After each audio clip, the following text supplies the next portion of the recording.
Oi, eu sou Carmen Souza, tô aqui com a Cibele Negromonte para falar do novo podcast do Correio Brasiliense. É o Pode Envelhecer. É indiscutível que a sociedade brasileira está envelhecendo num ritmo acelerado. E o país está aí, né, Cibele, com esse desafio de ofertar qualidade de vida para uma população cada vez mais longeva. Exatamente. E a gente está preparando um material muito legal para conversar com você que já chegou na velhice e para você que está se preparando para chegar lá de forma plena, de forma saudável, como tem que ser, né? Então a gente vai abordar vários temas. A gente vai falar de saúde, bem-estar, turismo, educação financeira, beleza, enfim, tudo para você chegar lá muito bem, né, Carmen? Com os especialistas, com histórias, com sugestões que forem chegando. Esse já é um assunto que o Correio Brasiliense trata com muita frequência no jornal e nos outros produtos. E agora a gente tem esse reforço. Pode envelhecer aqui também para a gente envelhecer junto.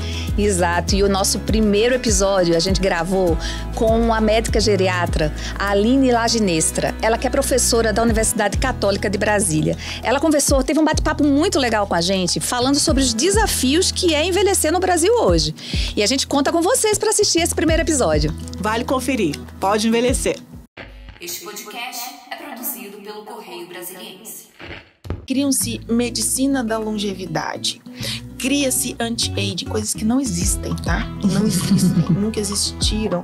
Eu sinto muito por aquela pessoa que toma soro não sei do que toma tratamento na veia, no nananã, que toma azul de metil. Sinto muito. Ela vai envelhecer. Não só vai envelhecer, como tá sendo enganado.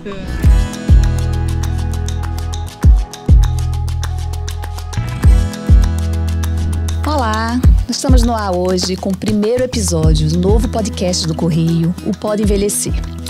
Eu sou Cibele Negromonte, minha colega Carmen Souza.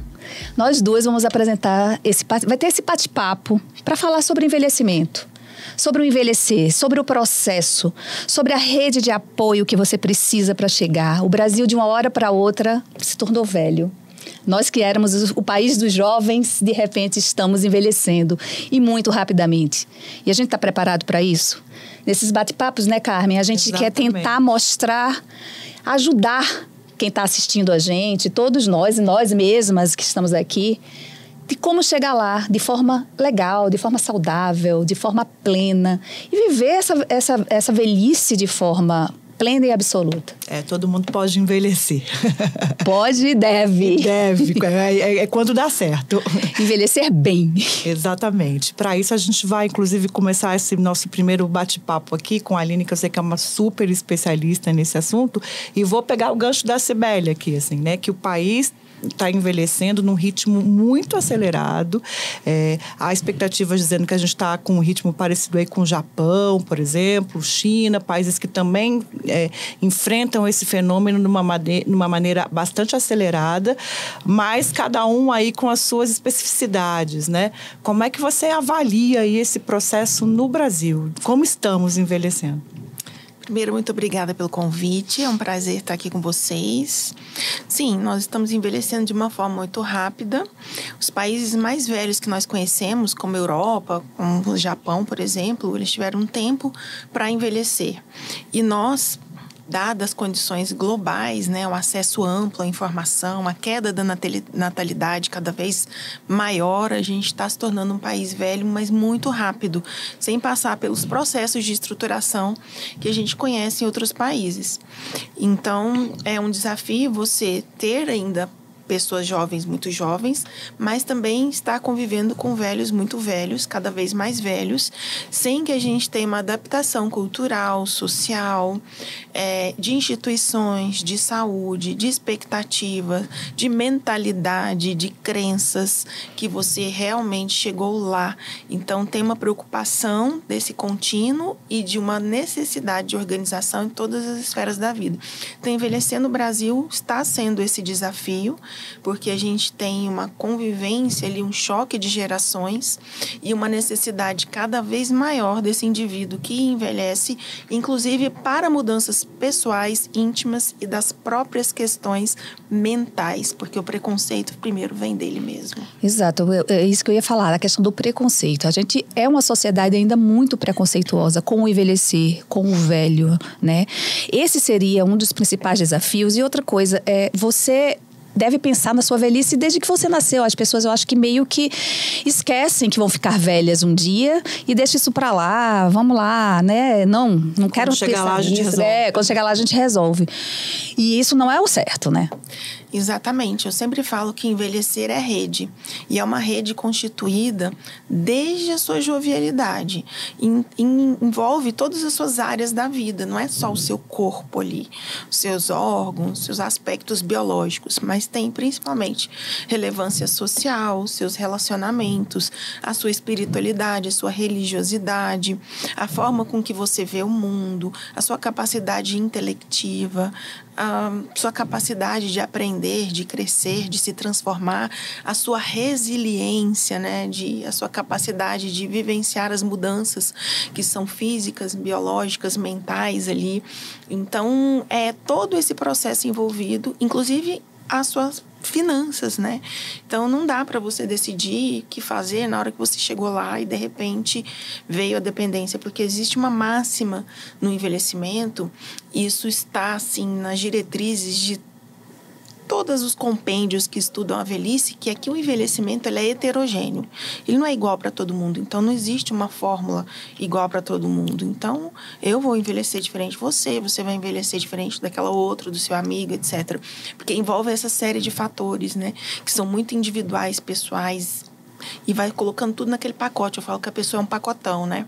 E aquele pacotão, você vai juntando coisas ao longo da vida. Ali os seus conflitos, as suas vivências, seus relacionamentos, os seus medos, os fatores ambientais que você foi exposto, a sua genética está ali nesse pacotão também. Se você fez algum tratamento, se você não fez, se você tem algum vício, todas as escolhas, seus valores estão nesse pacotão. E isso vai definir quem você é quando você chega naquele extremo. E pensar nisso é muito importante porque o bom do momento são os fatores modificáveis. E você, sim, pode ser o senhor do seu processo de envelhecimento e envelhecer de uma forma muito melhor. E aí, nesse processo, Aline, considerando aí toda essa diversidade, né? E aí passa pelas escolhas pessoais, pelas experiências vividas, fico me perguntando o outro lado, assim, também, né? O agente público, o Estado, né? De que forma que ele precisa se preparar para oferecer suporte a toda uma população que vai envelhecendo muito rápido de uma maneira tão diferente, como você bem ilustrou aqui para a gente. E mais, como é que o Brasil tem feito isso? Os agentes de saúde, o Estado têm lidado com essa questão? Bem, o Estado tem que ver esse processo como um processo natural. Então, você pensa no âmbito da saúde, primeiro, fomentando educação em saúde, que é uma carência muito grande que a gente tem.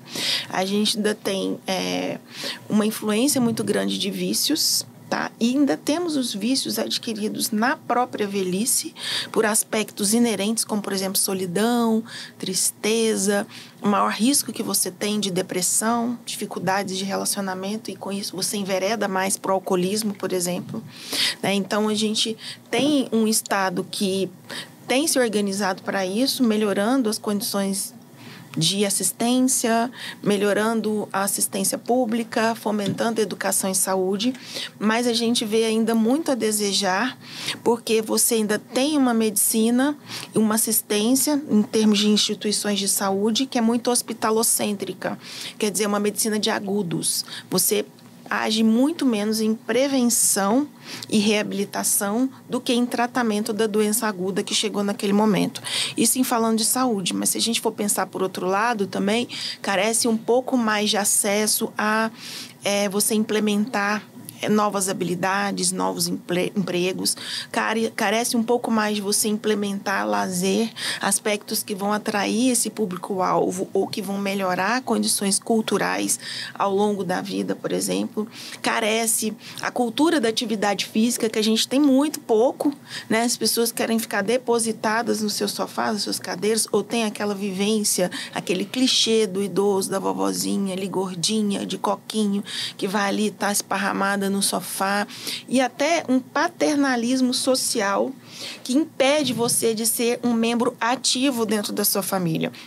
Por exemplo, vovó já fez tanta coisa, papai já fez tanta coisa, vamos deixar ele quieto mesmo, deixa que eu faço. Não, ele tem que ser um parceiro ativo dentro do seu lar, dentro da sua família e dentro do meio social. E pode contribuir, sim. Com que você contribui? Você está contribuindo com o quê? Então, essa visão tanto institucional como pessoal de estar ali entrelaçando os interesses, as necessidades e criando cada vez mais abertura para esse público que envelhece. Então, a gente vê um Estado que tem melhorado, mas que falta muito a melhorar em todas as áreas da vida, inclusive saúde, cultura, lazer, educação. Acho que educação é uma das coisas que mais pega ali, porque se você tem uma educação fundamentada, você consegue antever os problemas, você está mais aberto a introduzir novos hábitos, você está mais aberto a quebrar crenças, muitas vezes crenças atávicas, que vêm de geração em geração, que a gente tem que superar, que outros países superam isso muito bem, mas a gente não. E também dá uma quebrada nessa nossa cultura paternalista de que não, eu tenho que só receber. Então, porque eu já estou idoso, eu tenho que parar, meu corpo tem que parar. Não, você pode ser um membro produtivo, tanto dentro do seu lar, quanto dentro do seu meio social. Você falou muito aí no início da questão de que o envelhecer é uma coisa muito individualizada, né? Cada um vai envelhecer de uma forma. Sim. Mas existem mecanismos, existe uma diretriz básica para a gente envelhecer bem? Sim. Uma regra de ouro. Tem muitas regras de ouro. E quais são elas? Você pode citar algumas para nós? Sim, claro. Eu acho que a principal regra de ouro é você ter um corpo ativo, né? Eu acho que o básico, dentro da medicina, a gente volta lá para o conceito de Hipócrates. Primo non nocere, primeiro não lesar. Primeiro não faça besteira, né? Tente se livrar de vícios, né? Coisas que vão te jogar para baixo, não só de vícios, como cigarro, bebida alcoólica, excesso de comidas industrializadas, ganho de peso, né? Mas também os vícios mentais, né? Que vão ali te consumir e dificultar seus relacionamentos, dificultar suas crenças. Então, primeira coisa, se autoavalie, tente ser uma pessoa mais ativa, não cometa excessos, tente levar uma vida de equilíbrio. A virtude está no meio, como diria filosoficamente falando, né? Então, comece daí. A atividade física, uma boa alimentação, ausência de vícios, bons relacionamentos, né? Inclua uma coisa que as pessoas esquecem muito, a religiosidade, a espiritualidade. Nós, como seres eminentemente materiais e biológicos, você já faliu. Já começou em falência, porque você sabe que seu corpo vai perecer, né? Você vai lá num contínuo de envelhecimento e vai chegar até um extremo que você vai se defrontar ali com a sua finitude. Então, se você for colocar a sua vida toda pautada no aglomerado biológico, você já faliu. Por isso, você tem que ver além da materialidade. Então, pessoas mais espiritualizadas, pessoas que têm outras crenças além da vida material, envelhecem melhor, muito melhor. E pense que você pode precisar sempre, então, construa essa base de vida, de equilíbrio, inclusive no ponto de vista de finanças. Porque tem pessoas que vivem como se não houvesse amanhã. Tanto do ponto de desgaste físico, saúde, vícios, alimentação ruim, fast food, multiprocessados, mas também gastando tudo que tem. A pessoa não planeja esse processo de envelhecimento e até mesmo... Que inclusive, um problema de Estado, né? Porque a gente está na Previdência aí, né? Exatamente. A gente está envelhecendo muito rápido e isso é um problema sério que o Estado está enfrentando, né? E as pessoas precisam se programar e pensar e já começar a pensar na sua aposentadoria desde muito cedo, né? Não é para pensar quando cheguei aos 60, agora eu vou pensar na minha aposentadoria, né? Não é por aí, né? Não, a gente tem que ter uma vida equilibrada, né? E você vai entrando dentro de processos que, se eu precisar, eu tenho como alguém me recorrer, ou eu tenho uma reserva financeira para me recorrer, que eu possa recorrer, né? Que possa me ajudar, por exemplo. Lógico que todo extremo ele dá errado. É o que a gente vê muito no processo de envelhecimento. E poupar tudo, viver numa miserabilidade, te faz mal, porque você vai deixar de aproveitar as coisas maravilhosas da vida, e também viver gastando tudo como se não houvesse amanhã, como eu disse, vai te fazer muito mal. Então, se eu for dar uma fórmula para você envelhecer saudável, eu diria o equilíbrio. Cuidar do corpo, cuidar da mente, alimentação natural, barato, viu? É barato isso. Tá? Não se enveredar por vício. Quantas pessoas gastam fortunas nesses grupos de controle ou de tratamento para o tabagismo, por exemplo?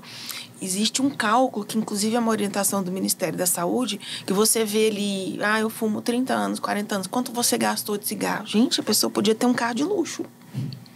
As pessoas ficam chocadas. E às vezes pessoas simples, que vivem de salário mínimo, às vezes nem isso. Podiam ter comprado um carro de luxo com os 30, 40 anos que custearam o vício do cigarro. A gente sabe que isso não é tão fácil, né? Porque os vícios têm muitos elementos ali envolvidos, não é só vontade, né?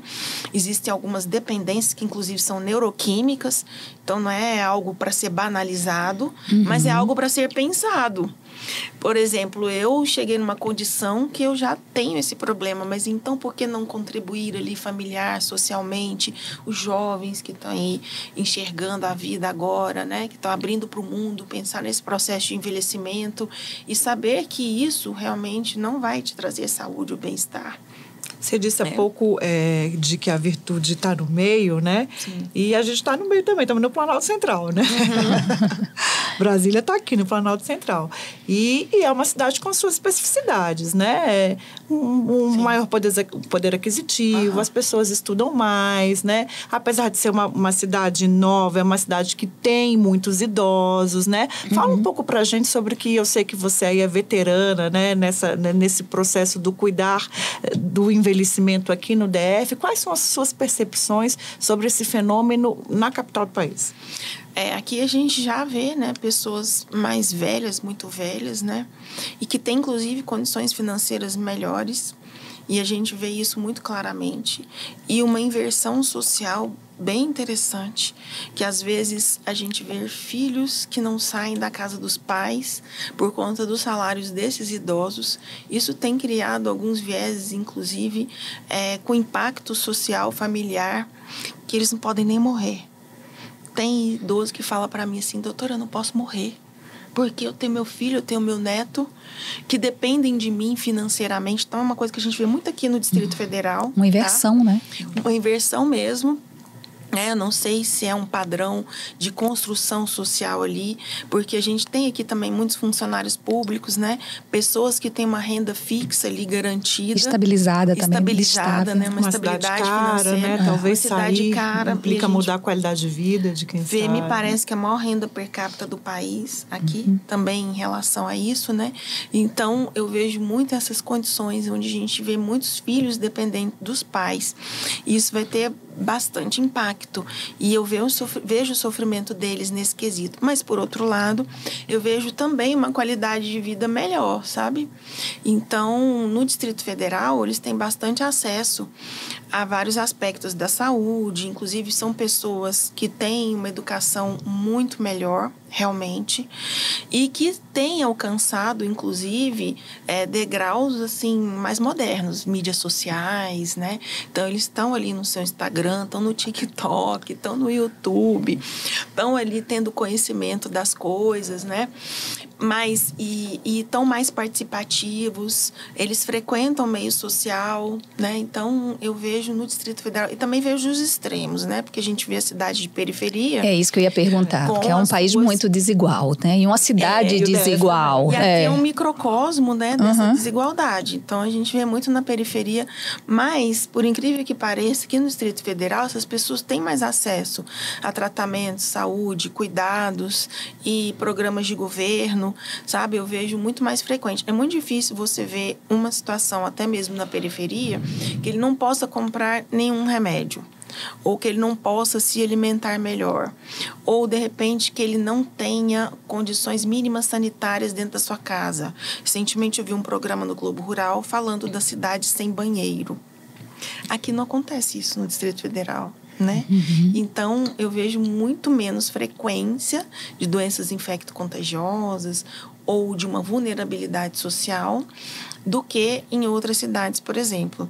Mas também vejo muita questão de violência em relação ao idoso, justamente por essa dependência financeira, tá? Vez por outra a gente vê aí que muitas vezes a violência é doméstica, violência doméstica, então eu vejo mais frequente isso, às vezes abandono da mãe, do pai vulnerável, embora vivam do salário deles. Então, um contexto que a gente vê também um pouco mais. Mas, de forma geral, se for comparar com o resto do país, a gente tem envelhecido melhor. Você falou de modernidade, né? Até de idosos aqui do DF mais modernos. Me veio à cabeça essa coisa desses dilemas, dessas crises da modernidade, como é que isso impacta no envelhecimento, né? Poluição, excesso de aplicativos, a alimentação, como você bem trouxe, assim. Fala um pouco pra gente essa coisa, né? A crise climática, né? Como é que esses dilemas da modernidade se dialogam aí com o dilema do envelhecimento? Eu acho que como é uma fase da vida, mas imbuída na nossa capacidade humana, a conquista deles de transformação é hábil, é incrível, tá? E se engana quem acha que idoso não aprende. Idoso aprende muito, com a mesma capacidade, eu diria, do que o jovem, o adulto jovem. Então, eles absorvem muito rápido. Doutor, eu vi aqui no Instagram, eu vi no TikTok, eu vi no YouTube, ou eu estou fazendo um curso, eu fiz uma receita aqui do YouTube com as devidas condições culturais. Eu acho que essas são mais difíceis de serem rompidas, né? Tipo, eu uso o Instagram, eu uso todos os aplicativos, mas quando eu vou pagar, eu pago em dinheiro. Pix, não. Que vão me roubar, entendeu? Então, assim, existe esse equilíbrio de uma condição cultural, mas eles aprendem muito rápido. Isso é um mito nosso, achar que o idoso não é capaz ou que ele não é capaz de se inserir ou de aprender, muito pelo contrário.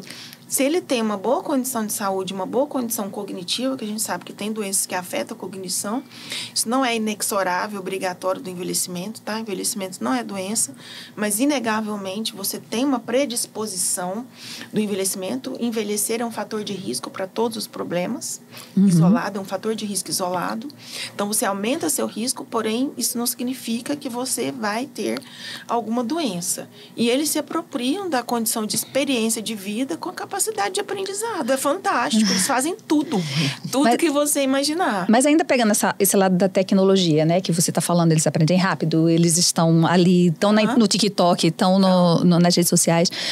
As redes sociais têm um viés, é muito bom, aproximou muito as pessoas, mas tem aquele lado negativo, que a gente fala sempre em relação às crianças, em relação aos adolescentes, ao se comparar, né, o que está ali nas redes. O idoso passa por isso também, e tem que ter um equilíbrio ali também nas redes sociais. Ele pode ser um fator, inclusive, depressivo. E mais, assim, talvez um ambiente do etarismo, assim, de disseminação. Muita disseminação do etarismo, né?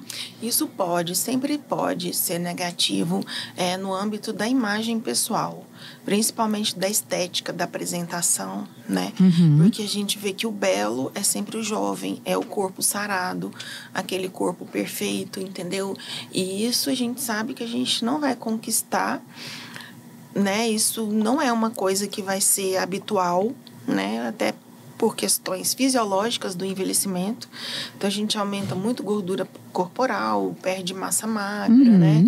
Então, por mais que você treine, esteja na academia, você não vai ficar sarado. Não, você principalmente vai ficar a mulher, né? Se você tomar hormônio, tá? O corpo da mulher muda muito. O que mostra nas redes sociais ali do idoso sarado não é o fisiológico, não é o natural. Então, acho que tem um impacto, assim. E o impacto com a apresentação, às vezes, é tão grande que, às vezes, impacta na condição condição íntima mesmo do ser. Ele se acha incapaz, ou se acha ali com menos-valia, entendeu? Ou se acha marginalizado, porque ele nunca vai ser isso, nunca vai chegar a isso. Ai, eu já tô feio mesmo, ai, eu já tô acabado mesmo. Mas eles também vêm de uma cultura que a apresentação pessoal não era tão importante, sabe? Então, acho que equilibra.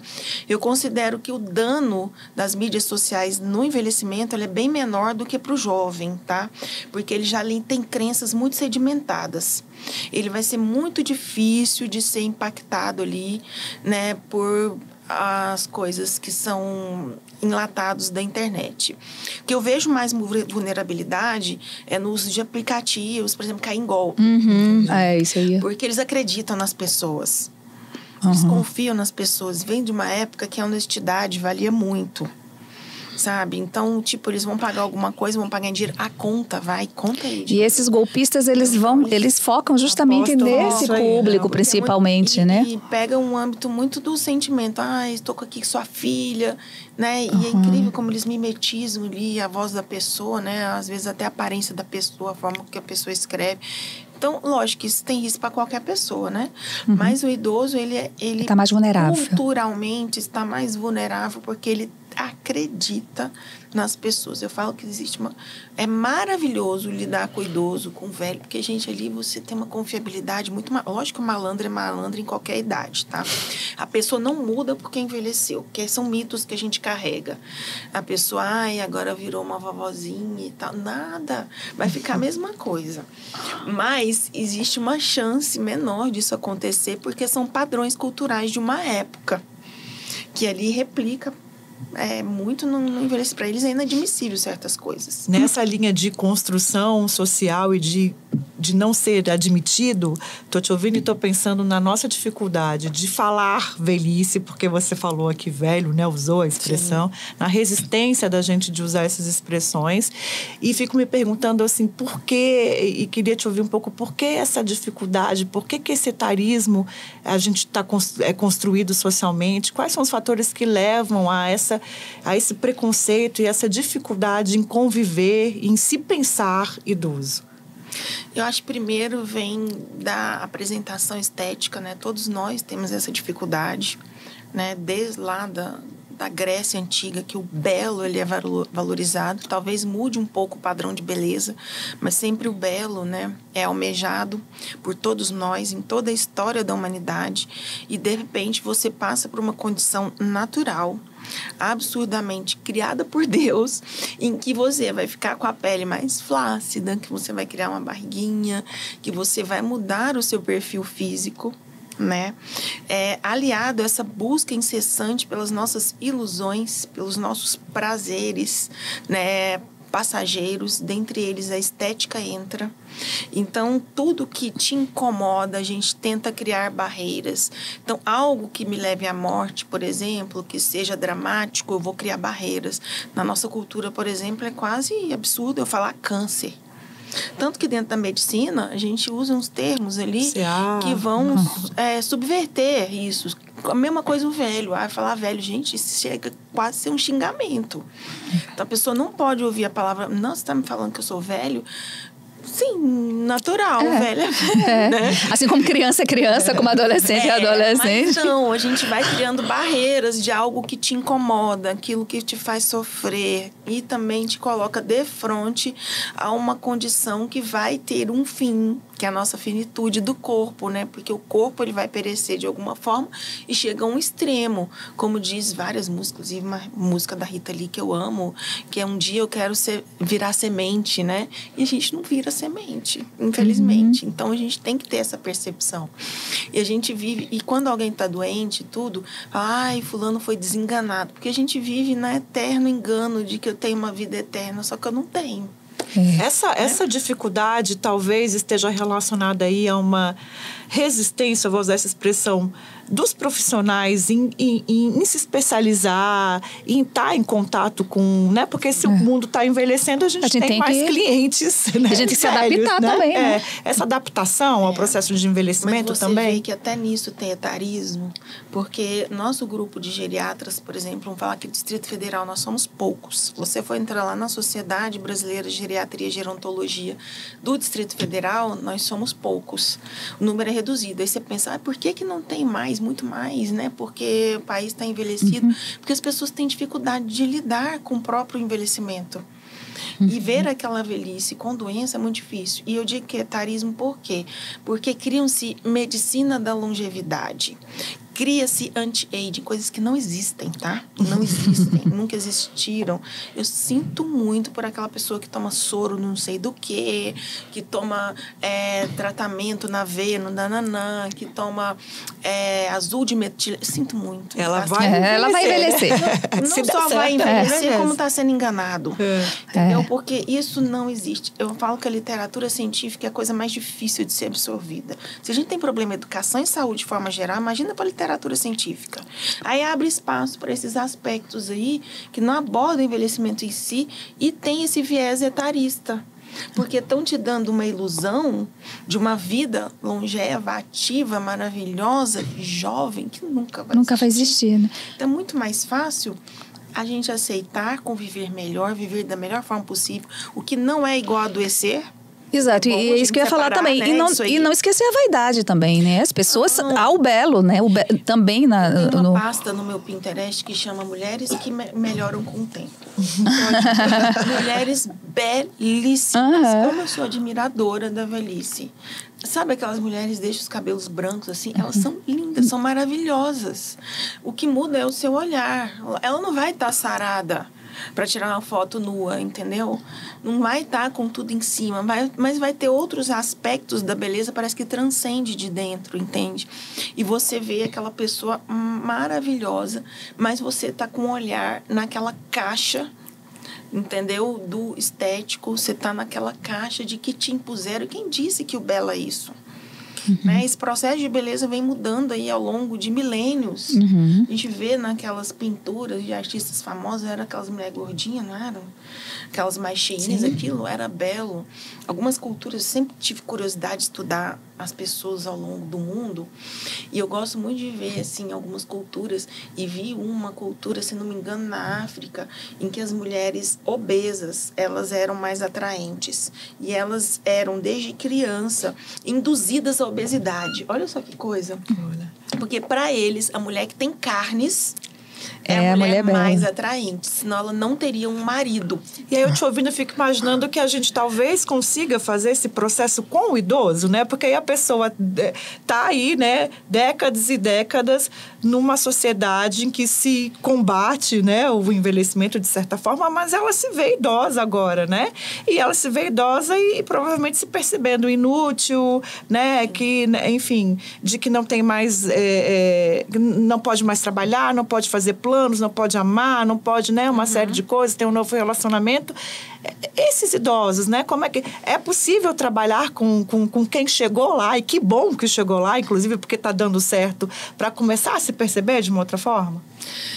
Eu acho que sim, com certeza, né? As pessoas podem melhorar em qualquer fase da vida. Às vezes tem umas que vão ter mais dificuldade, às vezes vão precisar de um auxílio profissional, até para se autovalidar. Mas eu vejo que muitas dessas pessoas que não lidam bem com a própria velhice são pessoas que tiveram problemas também ao longo da vida, sabe? Problemas psíquicos, de relacionamento, ou problemas de rejeição. E ali vai impactar na velhice também. Eu vejo que pessoas mais bem resolvidas, mais equilibradas emocionalmente, já não têm tantas dificuldades. E aí, qualquer coisa que você faça, possa trazê-las pode trazê-las a essa realidade que sim, envelhecer é bom, envelhecer é maravilhoso, e que você vive a consequência de uma vida toda, de décadas de suas escolhas, e que você pode envelhecer melhor ou pior, conforme essas escolhas. Eu acho que isso é fantástico, porque te coloca como protagonista perfeccionista. E você pode, sim, mostrar para elas que elas são maravilhosas do jeito que são. Isso aí me veio à mente, né, com todo esse debate, né, dessa questão de se aceitar, de aceitar a velhice, a questão também da solidão. Muitas pessoas, quando ficam mais velhas, quando ficam idosas, se aposentam, talvez não construiu essa rede que lá no início você falou, essa rede até de amizade, de amigos, de manter, de cultivar essa amizade, e acaba passando por uma fase de solidão, né? E como combater isso, né? Nunca é tarde para combater isso, né? Nunca é tarde. Eu vejo pessoas, como eu vejo a solidão, assim, eu vejo como uma consequência natural das suas escolhas de vida. Tem pessoas que são naturalmente agregadoras e tem pessoas que são ali separatistas, isoladas, intimistas, né? Essas pessoas vivem muito bem quando não dependem de ninguém. De repente, quando você tem alguma necessidade, aí sim você vê o quanto fez falta o desenvolvimento daquele relacionamento mais afetivo, né? Um relacionamento de acolhimento, de maior proximidade. E sempre quando eu vejo, lógico que para tudo tem exceções, né? Assim, estou falando de âmbito geral, às vezes pais e mães abandonados, você vê, e eu sempre me questiono como foi pai, como foi mãe, né? Porque ali é a hora da colheita. Eu falo que o envelhecimento em si, quando chega lá, você está colhendo toda a sua história de vida, né? E eu também vejo que a gente fala muito na medicina, que é a exacerbação de traços pré-mórbidos. Quer dizer, a pessoa meio que acentua traços de personalidade. Ranzinza fica muito ranzinza. Nada se cria, tá? Mas eu tenho alguns filtros sociais que eu consigo manejar muito bem.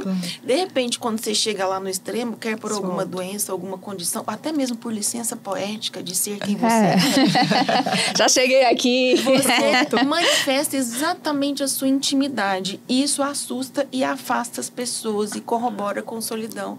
Então, muito avarento, muito ranzinza. Sabe aquela dona de casa que você não pode nem abrir a geladeira? Todo mundo vai lembrar de claro. família que tem. E isso afasta.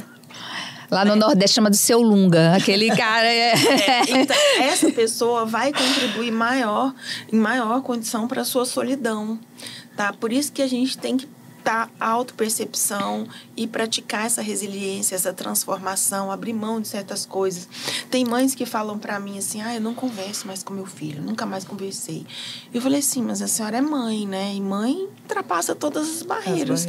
Mas ele fez isso, aquilo. Eu falei, a senhora já pensou que ele tá te esperando pro primeiro passo? Porque tem muito orgulho ali, né? Muito ressentimento. E a gente, quando a gente bota o papel de mãe no meio, tanto faz. A senhora vai lá e chama e conversa. Aí depois eles vêm, doutora, a senhora tinha razão, viu? Ele estava só me esperando. Eu falei, então, porque é a hora da gente agregar, né? Outra coisa que eu vejo que agrega muito é comida, sabe?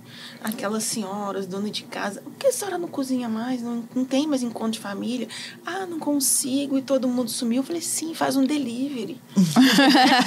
Chama a galera, pede, né? E tudo. Faz de conta que foi tu que vai. Porque as relações vão ficando cada vez mais apagadas. E a gente precisa de momentos afetivos para aproximar as pessoas. E eu tô te ouvindo e estou pensando assim, além disso, tem outro fator que é muito comum, que é o do cuidado, né? E aí, o cuidado, tem esse cuidado afetivo, o cuidado de estar junto, mas tem também o cuidado, às vezes, que é o cuidado porque você está colhendo aí agora um corpo que precisa ser mais cuidado pelo outro, né? Com limitações, né? E aí acho que entra uma outra questão, assim, que é as famílias não se prepararem para cuidar mais na frente, que não é necessariamente a mulher, obviamente. Mas que sempre recai para... Mas infelizmente sempre recai. Assim, as famílias não se preparam para cuidar psicologicamente, financeiramente, e o Estado também não oferece tantas condições para esse idoso que precisa ser mais cuidado. Sim. Eu falo que sabe quando a ficha não cai? Eu vejo isso muito nas famílias.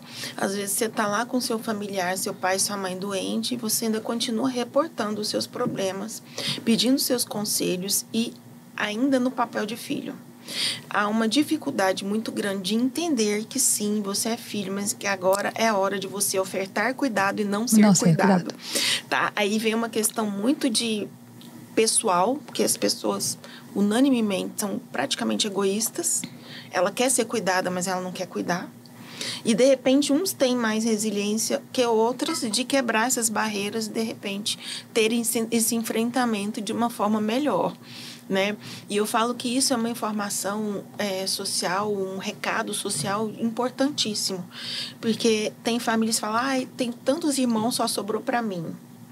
Como se fosse um fardo, né? Eu já vi homens também com esse cargo, com essa carga. E aí eu falo, sim, mas qual é a mensagem que você está passando para os outros? Você tem filhos? Tem. E as mensagens que você está passando para eles? Então isso é fantástico. Sempre tem ganho. Ninguém perde nada. Então comece quebrando. Eu estou perdendo. Não está perdendo. Faça isso. Faça o que você puder fazer neste momento certo, que você só vai colher bons resultados. Eu tenho experiência, por exemplo, de filhos que queriam levar a vida e que tinha uma mãe idosa e que ela precisava de cuidados. Mas eu não aguento mais, preciso viajar, eu preciso mudar. Quando a pessoa muda, a idosa vai lá, morre. Aí tem um sofrimento de culpa. Não queira ter esse sentimento porque ele é irreversível. Não há nada que faça voltar no tempo. Isso é doloroso. Então, faça o que você possa fazer na hora que você fizer, porque tudo é ganho. Você ganha, o idoso ganha, as pessoas que estão ali em volta, vendo a mensagem que você está passando, ganham, e você também vai ter o mesmo cuidado. Porque tudo são processos de trocas, né? E a gente nunca está isento. E existem formas de flexibilizar isso, né? Você vai agregar, você vai ali juntar, você vai delegar. A gente chegando. Pode, a gente está chegando ao finzinho. O processo de transição demográfica está rápida, né? Você usou uma expressão antes para a gente, inclusive, que a gente está nesse processo de uma forma perigosa, né? Mas estamos chegando aí, cada vez mais o DF tem, acho que 200 ou 300 pessoas que chegaram ao 100, né? Assim, para terminar o nosso bate-papo aqui, a gente até já falou assim das dicas de ouro, né? Mas e para chegar ao 100, assim, o que você... E chegar bem. Né? E chegar bem, né? Chegar bem, bem numa perspectiva, às vezes é um corpo doente, com uma doença fisiológica, mas ainda está bem, né? Mas está bem de outras formas, né? Para quem quer chegar ao 100, ou para quem está lá no 100, o que você deixa de recado aqui para eles? Olha, eu vou me remeter novamente à era lá de Hipócrates. Primo non nocere. Primeiro, não estrague. Não estrague o que tá bom. Não estrague o que funciona. Quer seja como ritmo de vida, como escolha de vida, mas principalmente, o que eu vejo muito hoje nas mídias sociais, de tratamentos. As pessoas têm uma queixa, uma conduta, uma queixa, uma conduta. Quando você vê, você está lá no grande vilão do envelhecimento, que vai fazer você morrer mais rápido, que são múltiplos remédios, que a gente chama de polifarmácia, buscando ilusões, se entupindo de suplementos. A gente vê isso nas histórias, inclusive, de artistas famosos que se entupiam de suplementos, morreram antes, morreram cedo, mostrando que este não é o caminho. Não é você ter muito dinheiro, não é você poder comprar o último tratamento do lançamento da moda lá de Hollywood, não, estão jogando dinheiro fora e se arriscando, mas sim levar uma vida próspera, tranquila, equilibrada, com alimentação natural, com atividade física, sem vícios, com resolução de problemas íntimos, com bons relacionamentos e com espiritualidade. Que bom, Aline. Aline Laginestra, que é professora da Universidade de Medicina, né, da Universidade Católica de Brasília, geriatra, com a vasta experiência aí, expert em envelhecer.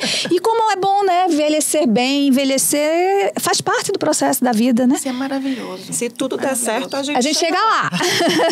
Muito obrigada. E é isso que a gente quer mostrar nesse nosso podcast, que a gente recebeu a Aline no primeiro episódio, né, Carmen? Exatamente. E vai voltar, certamente. Porque domina muito aí o conteúdo e vai agregar bastante. E fiquem de olho que eu e a Carmen, a gente vai continuar com esse podcast. Fiquem de olho que a gente chega de volta com o Pode Envelhecer. Vamos envelhecer junto, gente. Até a próxima. Até a próxima.